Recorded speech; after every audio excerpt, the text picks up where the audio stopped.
my biggest concern about AI is that if people see it or believe that it is a substitute for writing, we all know that writing is thinking on paper, writing is problem solving.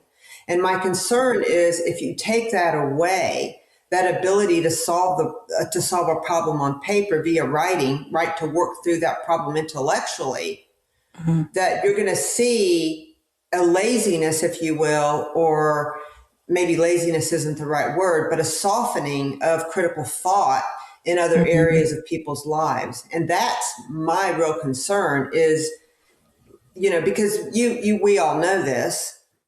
People hate writing. A lot of the professionals we work with, they detest it. They don't want to do it.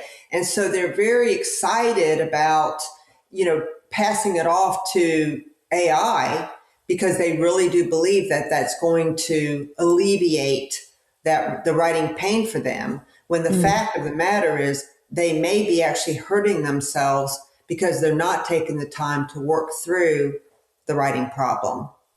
That's a good point.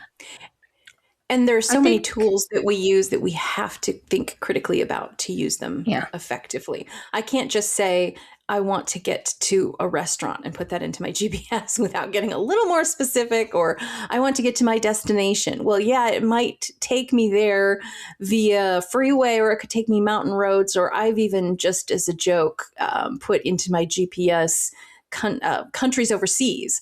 And of course, it takes me right through the ocean. It doesn't tell me to get on a plane or anything like that. So I think like any tool, we have to use critical thinking skills. We can't let it do our thinking for us.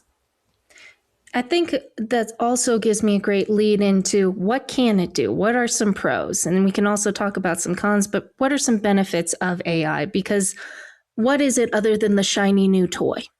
I think one is it gives accessibility to information. Suddenly, we have access to all these different organizations that have had their stuff, whether willingly or unwillingly, put into the machine and become part of the database, where now we can ask questions. I found this to be very beneficial with regard to medical issues.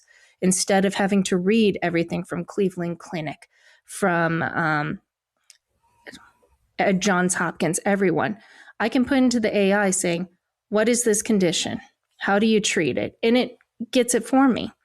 Now, for businesses, that's great when you have a database of documents that you can put into it. It's closed system, and it can go find the patterns and the trends real quickly and go through that information where you don't have to read all those reports.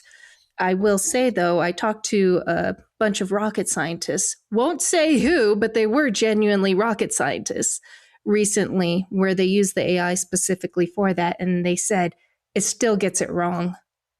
So that's something to keep in mind.